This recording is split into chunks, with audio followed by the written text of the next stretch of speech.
I thought Roe versus Wade was about abortion rights. Well, I was wrong. Recently, the landmark case from 1973 that ensures all women had equal access to abortion is back in the news. And yes, pro-choice and pro-life dominate the headlines, but there is a much larger point. We may need to twist the lens and look at Roe versus Wade in a much broader context.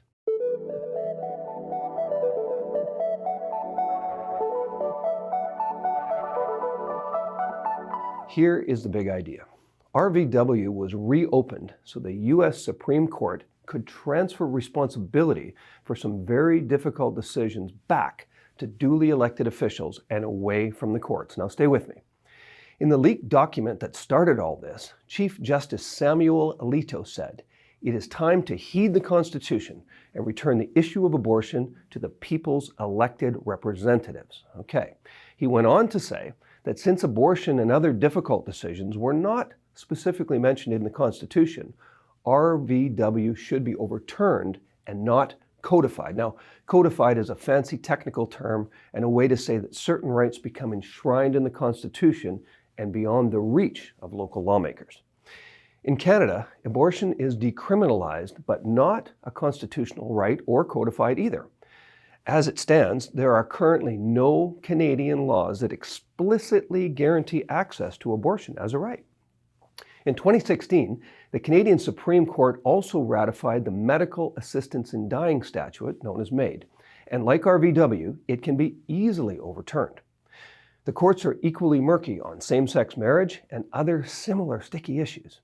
And in case you think I'm reaching too far, Joe Biden called the reopening of Roe versus Wade a radical decision that could have ramifications for many privacy rights, not just abortion.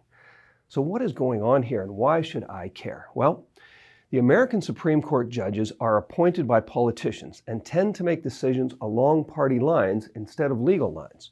Canadian judges are also appointed and can stay in power until age 75.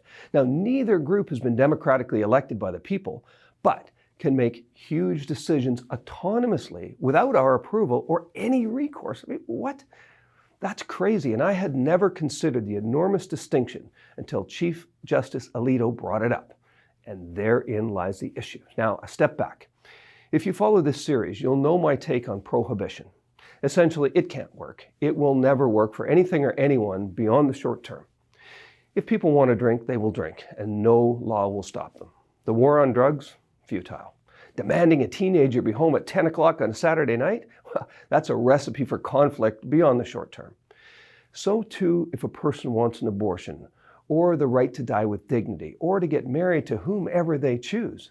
It will happen and cannot be prohibited by any laws. To deny this fact is childish and naive. And yes, I understand there's a distinction between those who cannot speak for themselves and need the protection of society. The challenge is that list is long, from the unborn to the mentally ill to the addicted, willingly or unwillingly, to the abused and neglected and the misunderstood. The looming question of who knows best is really what it always comes down to. The church, the state, or me? Who knows what's best for me?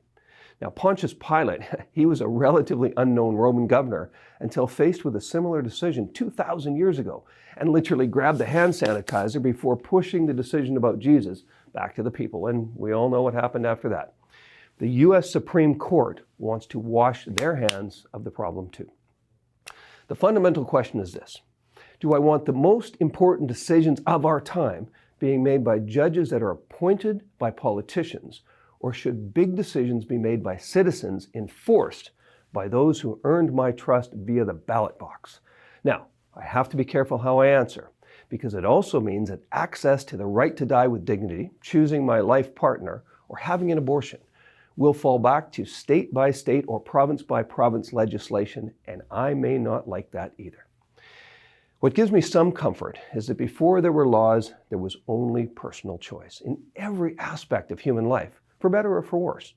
We could move around without borders. We could eat or drink whatever we wanted at any age.